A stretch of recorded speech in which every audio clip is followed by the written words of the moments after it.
Sa fin est arrivée brutalement, Paul Belmondo se confie sur le décès de sa mère Élodie Constantin. Ce mardi 20 mai, dans les colonnes de Point de vue, Paul Belmondo est revenu avec émotion sur la perte de sa mère, Élodie Constantin.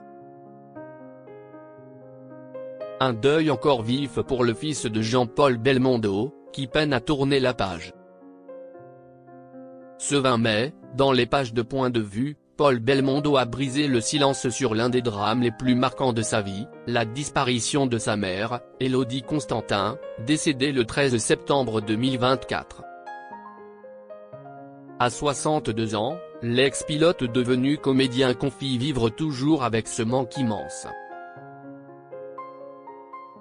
C'est encore un peu compliqué pour moi d'en parler, glisse-t-il avec pudeur, avant de révéler que sa fin est arrivée brutalement. Elle était tellement pleine de vitalité. Un choc difficile à surmonter, même s'il se raccroche à l'idée que celle qui fut la première épouse de Jean-Paul Belmondo n'aurait pas supporté de vivre comme une vieille femme ni de se voir diminuer.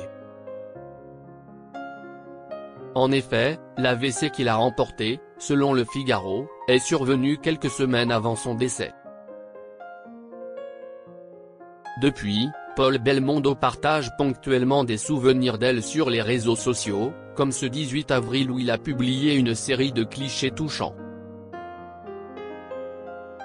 Un double choc émotionnel pour Paul Belmondo.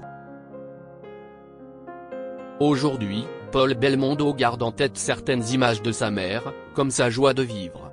Mais le comédien aura vécu une année difficile. En effet, avant de faire face à la perte brutale de sa mère, Paul Belmondo affrontait déjà un autre bouleversement, sa séparation avec Luana Belmondo, après des décennies d'union, qu'il a très mal vécue. Une rupture que l'acteur, récemment aperçu dans Demain nous appartient sur TF1, assure aller mieux aujourd'hui. Très discret, il affirme dans cette même interview préférer garder cet épisode dans la sphère intime, ce sont des sujets qui doivent rester dans la sphère privée parce que c'est assez difficile à vivre pour toute la famille.